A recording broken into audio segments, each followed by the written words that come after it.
السلام علیکم ناظرین، آپ دیکھ رہے ہیں ہمارا یوٹیوب چینل آؤ جانے، جس میں آپ کو دنیا کی عظیم شخصیات کے بارے میں بتایا جاتا ہے۔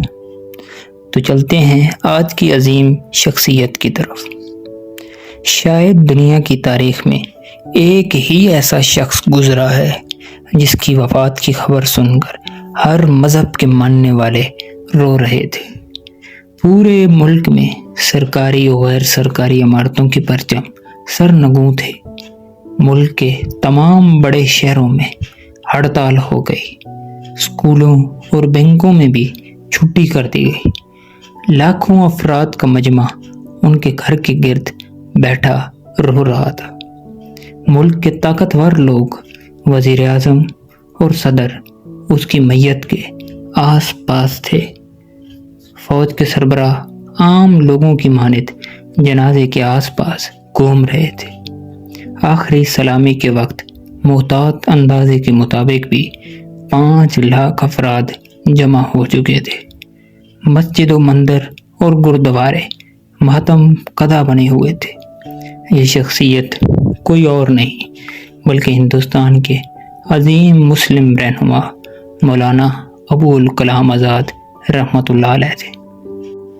مولانا ابوالکلام آزاد کی شخصیت کسی تعارف کی محتاج نہیں ہے۔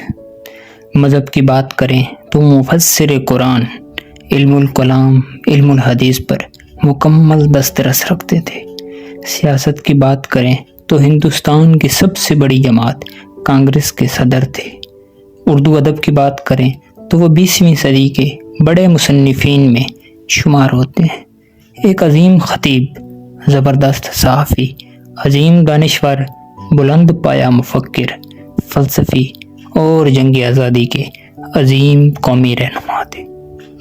1857 کی جنگ آزادی کے بعد جب انگریزوں نے ہندوستان کے شہریوں پر ظلم کے پہاڑ توڑے تو مولانا خیر الدین اپنے گرانے کے ہمراہ ہندوستان سے ہجرت کر کے مکہ معظمہ جا بسے۔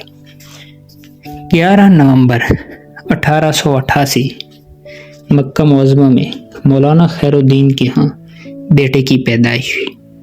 بچے کا نام محی الدین احمد رکھا گیا۔ بعد میں اسی بچے کو ابوالکلام آزاد کہا جانے لگا۔ آزاد کے والد محترم انہیں فیروز بخت کے نام سے پکارتے تھے۔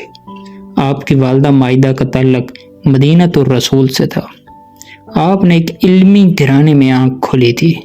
اردو و عربی ادب ان کے گھر کی باندی کی حیثیت رکھتے تھے۔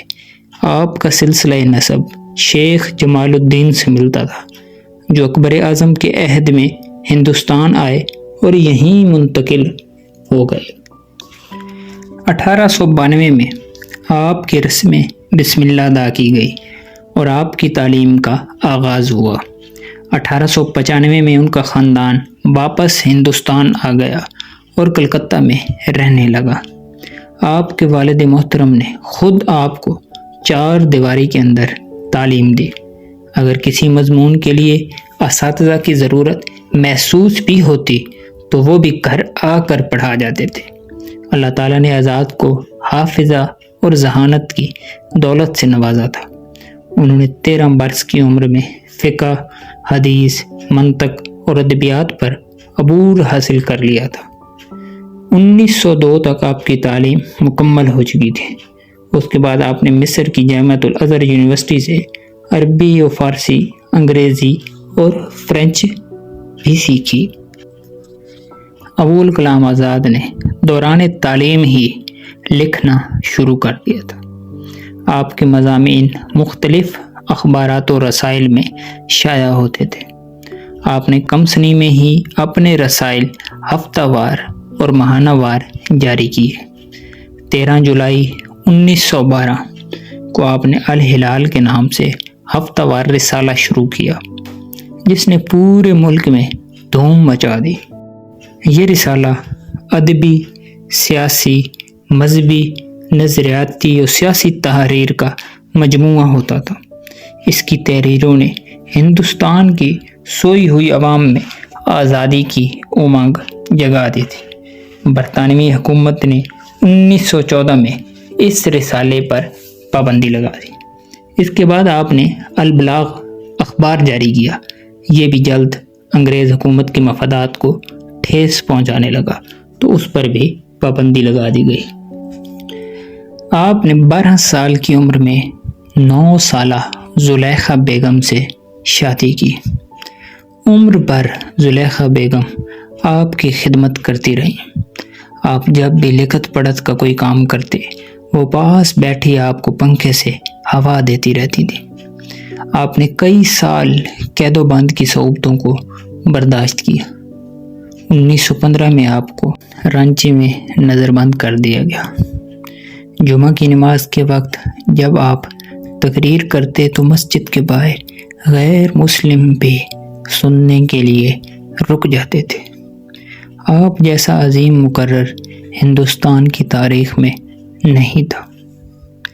ڈاکٹر کیٹلر کے مطابق میں نے آج تک ایسا مقرر نہیں دیکھا جس کی زبان میں مولانا آزاد کی زبان سے زیادہ مٹھاس ہو۔ میں نے جب بھی ان کی تقریر سنی، ہر بار محسوس کیا کہ وہ کسی بھی موضوع پر بول رہے ہوں، ان کی زبان ان کے تابع ہوتی ہے۔ مولانا آزاد ہندو و مسلم اتحاد کے حامی تھے۔ مولانا کے لیے قوم کا اتحاد آزادی سے بھی زیادہ اہم تھا۔ 1923 میں کانگریس کے خصوصی اجلاس سے خطاب کرتے ہوئے آپ نے فرمایا، آج بھی اگر کوئی دیوی یا فرشتہ آسمان سے اترے اور کہے کہ وہ ہندو مسلم اتحاد کے بدلے 24 گھنٹے کے اندر ہمیں آزادی دلائے گا تو میں اسے مسترد کر دوں گا۔ آزادی ملنے میں تاخیر سے ہمارا کچھ نقصان ضرور ہوگا، لیکن اگر ہمارا اتحاد ٹوٹ گیا تو پوری انسانیت کا نقصان ہوگا۔ آپ کی سیاسی دور اندیشی اور فیصلہ سازی کو دیکھتے ہوئے آپ کو پہلی مرتبہ 34 سال کی عمر میں 1934 میں کانگریس کا صدر چن لیا گیا۔ 1939 سے 1946 تک بھی آپ کانگریس کے صدر رہے۔ اس کے بعد آپ نے خود اپنی صدارت پنڈت جواہر لال نہرو کو سونپ دی۔ آپ مسلم لیگ کے الگ ملک کے مطالبے کے مخالف تھے۔ آپ سمجھتے تھے کہ اس سے ہندوستان میں رہنے والے مسلمانوں کی طاقت کمزور پڑ جائے گی۔